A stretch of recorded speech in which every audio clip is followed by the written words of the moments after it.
ہاتھ کا زنا کیا ہے؟ میرے آقا صلی اللہ علیہ وآلہ وسلم نے ارشاد فرمایا قیامت کے دن کچھ ایسے لوگ ہوں گے جن کے ہاتھ حاملہ ہوں گے، جن کے ہاتھوں کو حمل ہوگا۔ اللہ اکبر، کیا رسوائی ہوگی، کیا ذلت ہوگی۔ تنہائی میں ہاتھ سے زنا کرنے والے جوان، تنہائیوں کے اندر بیٹھ کر زنا کرنے والے جوان، کمروں میں چھپ کر زنا کرنے والے جوان، کمروں کے اندر گناہ کرنے سے پہلے ذرا سوچ تو صحیح، جہاں انبیاء موجود ہوں گے، جہاں صحابہ موجود ہوں گے، جہاں اولیاء موجود ہوں گے، وہاں تیرے ہاتھ حمل سے ہوں گے۔ صحابہ کرام کو حیرت ہوئی، اللہ کے حبیب علیہ السلام سے پوچھا حضور ہاتھ حمل سے کیسے ہوں گے اور کس وجہ سے ہوں گے؟ تو میرے آقا علیہ السلام فرماتے ہیں، حدیث پاک کا مفہوم ہے کہ مشت زنی کرنے والے لوگ، یعنی اپنے ہاتھوں سے اپنی زندگی کا سرمایہ ضائع کرنے والے لوگ، اب اس سے زیادہ میں وضاحت نہیں کر سکتا،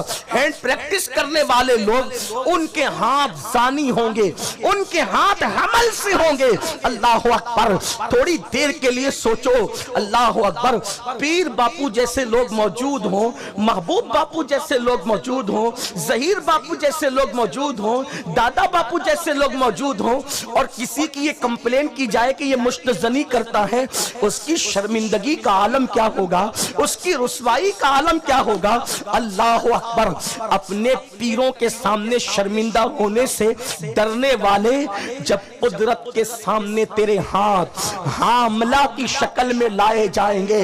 اس وقت تیری آخرت کی تباہی کا کیا ہوگا، تیری آخرت کی بربادی کا کیا ہوگا۔ اللہ اکبر، میرے جوانوں، میں تمہاری منت کرتا ہوں، سرمایہ جوانی گٹروں میں بہانے کے لیے تو نہیں، سرمایہ جوانی ضائع کرنے کے لیے تو نہیں۔ اللہ اکبر، اور یہ کیوں ہو رہا ہے پتہ ہے؟ گندی فلمیں اس راستے پر پہنچاتی ہے، زنا کے مناظر اس راستے پہ پہنچاتے ہیں۔ یہ برائی آج سے 10-20 سال 50 سال پہلے ہمارے سماج میں نہیں تھی، لیکن جب سے آنکھیں آوارہ کر دی گئی، جب سے آنکھوں کو آوارہ کر دیا گیا، جو جی میں آ رہا ہے دیکھ رہے ہیں۔ اللہ اکبر، ہمارے صوفیہ نے تو یہاں تک فرمایا اگر تجھے بکری کا دودھ دونے کی حاجت نہیں ہے،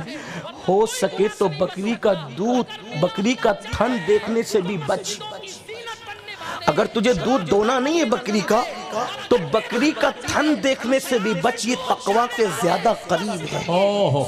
ہمارے بزرگوں نے یہاں تک فرمایا۔ علامہ ابن الجوزی لکھتے ہیں اگر ہو سکے تو عورتوں کے کپڑے جو راستے میں سوکھ رہے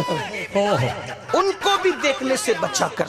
یہ تقوی سے قریب ہے۔ جو مذہب عورت کے سوکھتے ہوئے کپڑے دیکھنے سے بچنے کے لیے تجھے کہتا ہے یہ تقوی سے زیادہ قریب ہے، وہ مذہب اجنبی عورتوں کو دیکھنے کی اجازت کیسے دے سکتا؟ عورتوں پہ پاپ کی نظر ڈالنے کی اجازت کیسے دے سکتا؟ کسی کا کچھ نہیں بگاڑ رہے ہو، اپنی دنیا بھی تباہ کر رہے ہو، اپنی آخرت بھی تباہ کر رہے ہو۔ تو عرض یہ کر رہا تھا، اللہ اکبر، پھر اس کے بعد یہاں تک فرمایا گیا انسان کے ایک قطرے میں لاکھوں بچے پیدا کرنے کی صلاحیت اللہ نے عطا کی ہے۔ تو جب کوئی اپنے ہاتھ سے اپنی طاقت کو ضائع کرتا ہے تو اس ایک ایک قطرے میں جتنے بچے پیدا کرنے کی صلاحیت تھی وہ سارے بچوں کے قتل کا الزام اس کے سر پہ آتا ہے، جس نے اپنے سرمایہ کو اپنے ہاتھ سے ضائع کیا، ہاتھ سے زنا کیا، مشت زنی کی، اور وہ سارے لاکھوں بچے ایک مرتبہ اگر ایسا کیا تو لاکھوں نہیں بلکہ کروڑوں کی تعداد میں پہنچ جائیں گے۔ جو سائنس پڑھتے انہیں پتا ہے، جو سائنس پڑھتے انہیں پتا ہے، اسکول میں یہ پڑھایا جاتا ہے کہ ایک قطرے میں کتنے لاکھ بچے ہوتے ہیں، بچے پیدا کرنے کی صلاحیت ہے۔ اللہ اکبر، اتنے کروڑوں بچے اگر کوئی ایک بار بھی یہ گناہ کرے بغیر سر کے اللہ کی بارگاہ میں حاضر ہوں گے اور عرض کریں گے مولا اس سے پوچھ ہم نے کیا جرم کیا تھا جس کی وجہ سے اس نے ہمیں نالی میں بہا دیا تھا، جس کی وجہ وجہ سے اس نے ہمیں گٹر میں بہا دیا تھا۔ میری قوم کے جوانوں، پہلے تو تمہارا دماغ، تمہارا قوت حافظہ اس سے ضائع ہوگا، تمہارے سوچنے سمجھنے کی صلاحیت پر اثر پڑے گا، تمہارے اندر خوف پیدا ہوگا، تمہارے اندر ڈر پیدا ہوگا، اگر پتہ کھڑکے گا تو بھی دل دھک دھک کرنے لگے گا۔ کتنے نقصانات ہیں، اور بلکہ یہ جرم کرنے والا چلتی پھرتی لاش بن جاتا ہے، کچھ کرنے کے قابل نہیں رہتا، اور جب شادی کا موقع آتا ہے تو پھر منہ چھپاتا پھرتا ہے، کبھی اللہ اکبر کہتا ہے کہ میں نہیں کروں گا، کبھی کہتا ہے کہ 5 سال بعد کروں گا، کبھی کہتا ہے اسی طرح کے بہانے کرتا ہے۔